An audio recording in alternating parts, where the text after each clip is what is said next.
We have the potential for more severe storms tomorrow, Zane. You keeping an eye on that for us tonight? Yeah, we do. Now, first off, this setup doesn't look as similar to what we saw back on Friday. It's not on the same scale, but it is still the possibility for severe storms, mainly western Iowa, like we talked about earlier. This is a level 2 risk in that yellow zone west of I-35. Timing-wise, roughly later in the afternoon through the first part of the night, 4 to 11 p.m., roughly west to east across that yellow zone. Severe winds, large hail, maybe a brief tornado is possible. Winds are going to be the highest level threat with these storms. We'll talk about why in a little bit. Hail probably secondary. Tornadoes not as high, but not a zero potential either. Today, I mean, we didn't have anything to worry about at all. At most, it was kind of depending on who had clouds and who didn't. You see southern Iowa, places like Lamona, have blue skies all day. Algona up north, kind of overcast through much of the day. Nice little sunset there where we had clear skies into the evening, and it's pretty quiet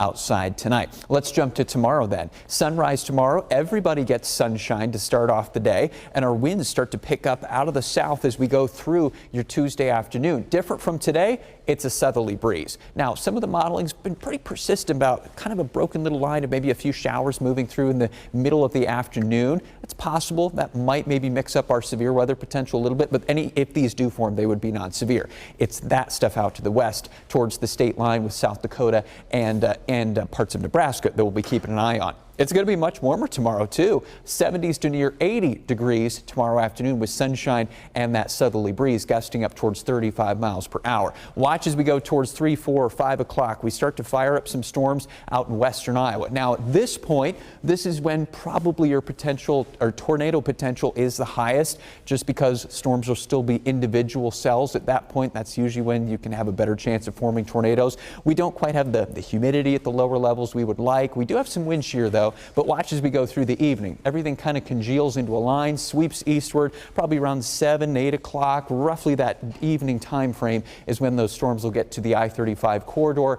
After that, they will weaken into the rest of the night. 10, 11 o'clock or 9, 10, 11, eastern Iowa, storms start to dissipate, or at least weaken first, and then they'll dissipate as they sweep eastward. By midnight, we should be pretty much done with that round of some storms. That's gone, and then we start Wednesday dry. Next system starts to approach from the south and west then, probably at least a few showers and storms towards Wednesday afternoon as moisture works its way up over a warm front, and then the whole next system moves in here overnight, Wednesday night and into Thursday. Scattered showers, some storms, and it's maybe possible again that we could have a couple more stronger storms out ahead of this front, kind of around this low pressure zone from central into eastern Iowa during the day on Thursday. But as is often the case, a little bit of what the following system depends on the first system that's going to come our way tomorrow. So more details to come on Wednesday into Thursday, but suffice it to say, there is definitely more rain in the cards through the middle and later parts of the week. We do dry back out fully, though, by Friday. Looks like a kind of a breezy, sunny day to end the work week.